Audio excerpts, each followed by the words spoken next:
இத்தனை வருஷத்துல என் அம்மா கூட இந்த அளவுக்கு என்ன திட்டினதே கிடையாது. தண்ணியை வேற மேல கூட்டிக்கிட்டேன்.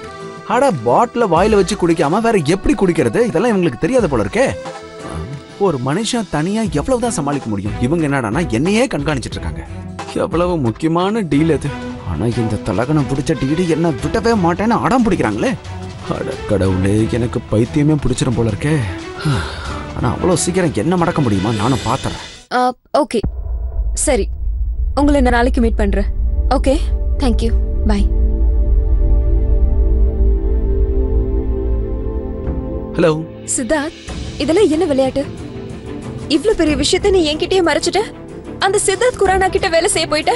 அவ எவ்வளவு மோசமான ஆளுன்னு உனக்கு தெரியும்ல. ரோஷினி, நான் சொல்றது கொஞ்சம் கேளு. என்னால நீங்க உங்க லைஃப்ல எவ்வளவு பிரச்சனையை ஃபேஸ் பண்ணிட்டு இருக்கீங்கன்னு எனக்கு தெரியும்.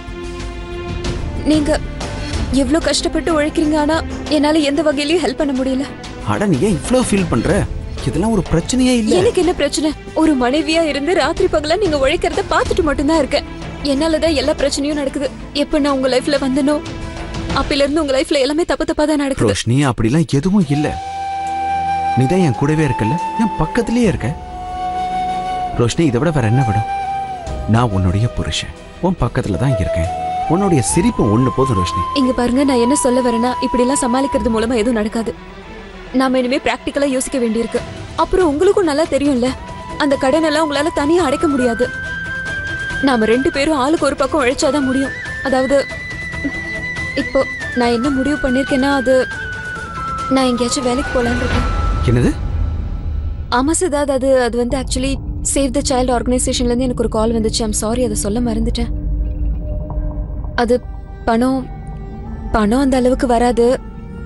ஆனா அதுல வர பணத்தை வச்சு உனக்கு ஏதாச்சும் ஹெல்ப் பண்ண முடியும் ரோஷினி. அதுக்கெல்லாம் தேவையே இல்ல ரோஷினி. நான் கரெக்டா தான் சொல்லிட்டு இருக்கேன் சித்தார்த். இந்த மாதிரி நேரத்துல 2 பேரும் வேலைக்கு போனாதான் சமாளிக்க முடியும்.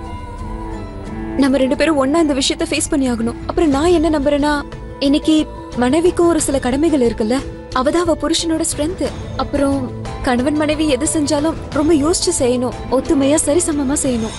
அப்படின்னா என்னுடைய ரோஷினி எனக்கு நிகராகணும்னு ஆசைப்படுறியா? ஓகே, நீ அப்படி ஆசைப்படுறனா எனக்கு ஏக்குள்ள நீயும் வேலை பாரு. என்ன சொல்றீங்க?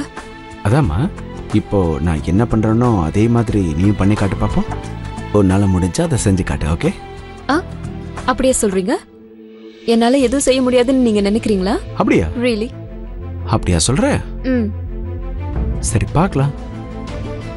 இப்பயே செஞ்சு காட்டு.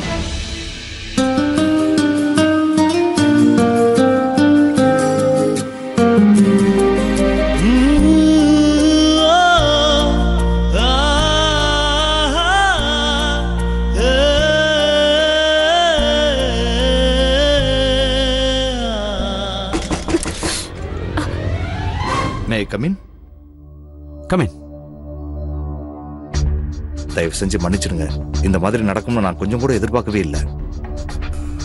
இப்படி நடக்கும்னு தெரிஞ்சிருந்தா நான் இந்த டாபிக்கை ஓபன் பண்ணிருக்கவே மாட்டேன்.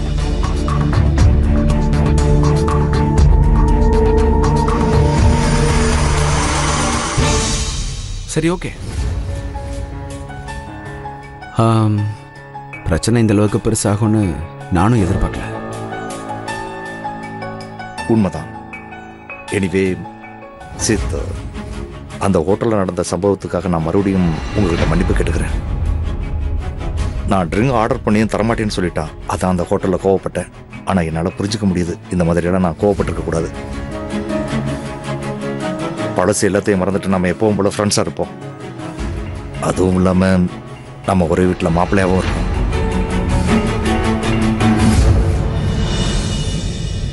ஃப்ரெண்ட்ஸ்,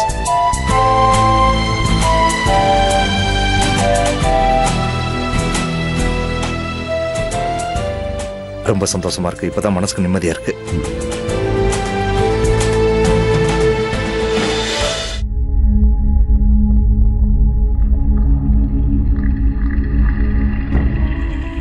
ராஜீவ், நீ ஏன் இன்னும் சாப்பிடாம இருக்க?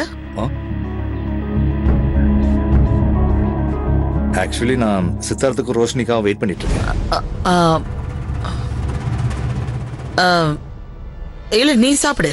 அவங்க இப்போதைக்கு வரமாட்டாங்க. ராஜீவ், மம்மி தான் என்கிட்ட சொன்னாங்க ரோஷினி இந்த வீட்டுல ஒரு பேயிங் கெஸ்டா தங்கி இருக்கான்னு. ரெண்ட் வேற கொடுக்கறாளா?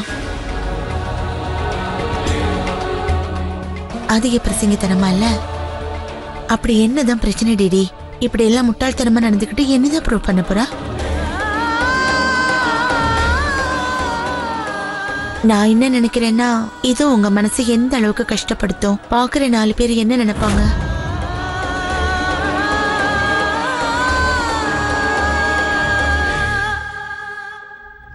சங்கீதா, எந்த விஷயம் உனக்கு முழுசா தெரியாதோ அந்த விஷயத்துல நீ தலையிடுறது நல்லதில்ல. ஏன் நான் என்ன 3வது மனுஷியா? சங்கீதா, கொஞ்ச நேரம் அமைதியாரு. அத்தை சொல்றதெல்லாம் சரிதான்.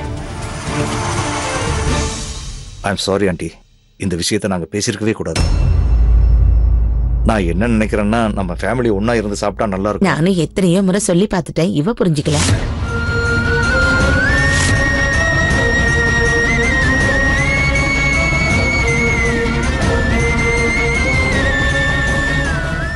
ரொம்ப விசித்திரமா இருக்கு. ரோஷினியோட நடவடிக்கைய பார்க்கும்போது பரிதாபமா இருக்கு.